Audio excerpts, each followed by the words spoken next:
Everyone, this is Caron Whitaker and Carolyn Szczepanski from the League of American Bicyclists. And thanks for joining us for this webinar today on why you should attend the National Bike Summit.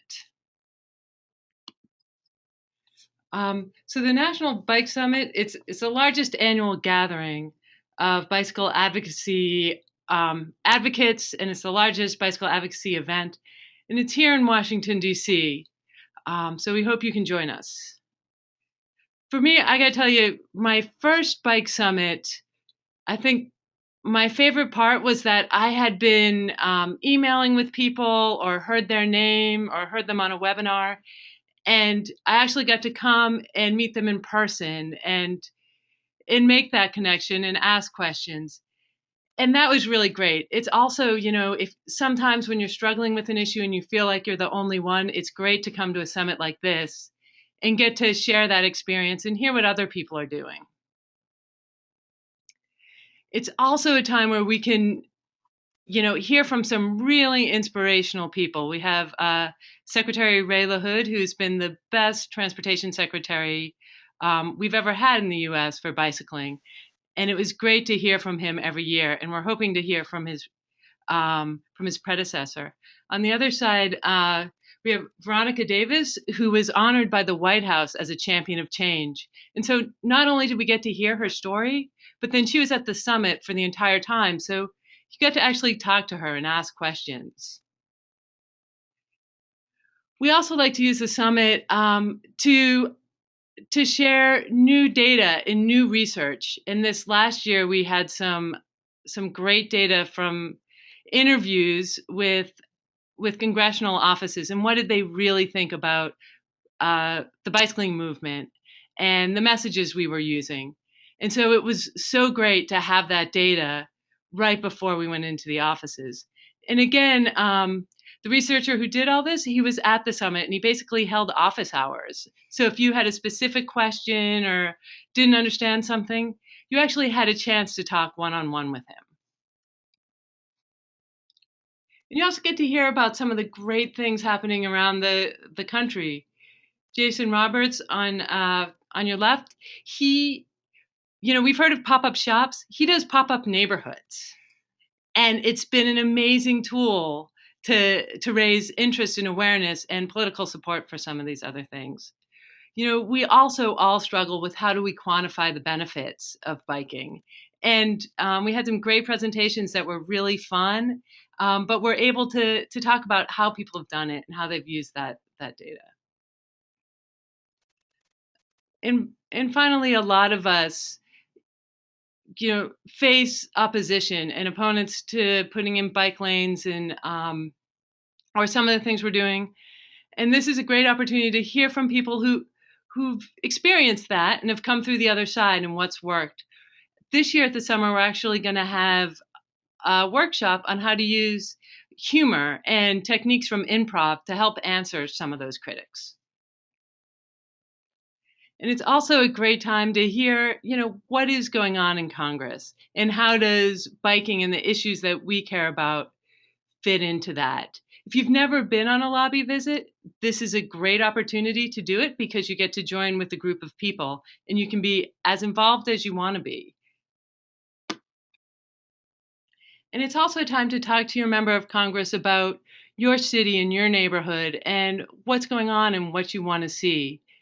And they love it. They love to hear from people in their community talking about real things.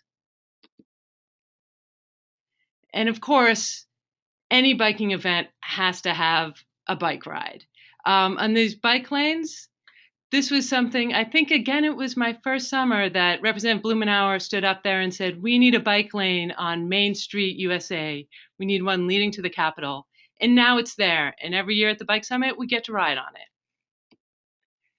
So finally, we really hope you can come and help be something big. I work with people throughout the transportation world, and I had someone who works with the trucking industry say that when they bring folks into Washington, they're always saying, but you should see what the bicyclists do. The bicyclists bring 800 people, and they're talking to their 200 truckers, and they're saying, we need to be like the bicyclists. So this is a great opportunity to come meet people from the bicycling community around the country and really show, be part of this great force on on Capitol Hill. And this year it will be the third annual National Women's Bicycling Forum at the National Bike Summit. This is really a movement, a program that started at the 2012 National Bike Summit with just a 2-hour discussion. There was so much energy, there was so much enthusiasm, there was so much to talk about that it translated into a full-scale program here at the League called Women Bike. And every year at the summit, we now have that first day is dedicated to the Women Bike program and really showcasing what's going on around the country in outreach and advocacy and retail to get more women on bikes. And this is really it's an event that's unlike any other around the country, and it's the perfect opportunity to plug in to this growing women bike movement. At the Women's Forum, just like at the summit, we hear from pioneers, women who are blazing new trails in their sectors, like Jeanette Sadik Khan, the Commissioner of Transportation in New York City, there on the left, or Jenna Burton, who started Red Bike and Green in Oakland, a movement to mobilize African American cyclists that's really spread across the country and led largely by women. So the Women's Forum is really an opportunity to meet these pioneers, hear from them, and bring some of those ideas back to your community.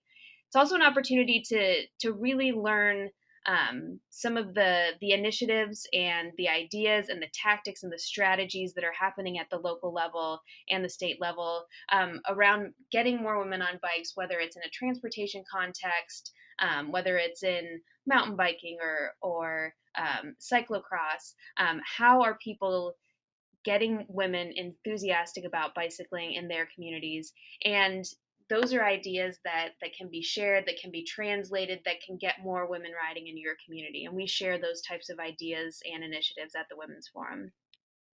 We also have, this is the second year that we're going to have a women bike pop-up shop, because we recognize that the women bike movement isn't just advocates or folks who work in policy, but it's innovative entrepreneurs who are coming up with new products and new creative ways of getting women inspired about bicycling. And so we'll have 25 vendors at the Women Bike pop-up shop, and you'll have a chance to meet the women behind some of the products that you may be using in your day-to-day travels and bicycling. And also, the Women's Forum and the summit at large, we understand that bicycling is a joyful experience and bicycle advocacy can be fun as well. So this isn't your traditional conference. We do have a good time. Like Caron said, we get out and ride. We have a chance to celebrate advocates, celebrate bicycle advocacy, and really create lasting relationships that extend far beyond the 3 days, 4 days that we're here together in Washington, D.C. All right. So thanks for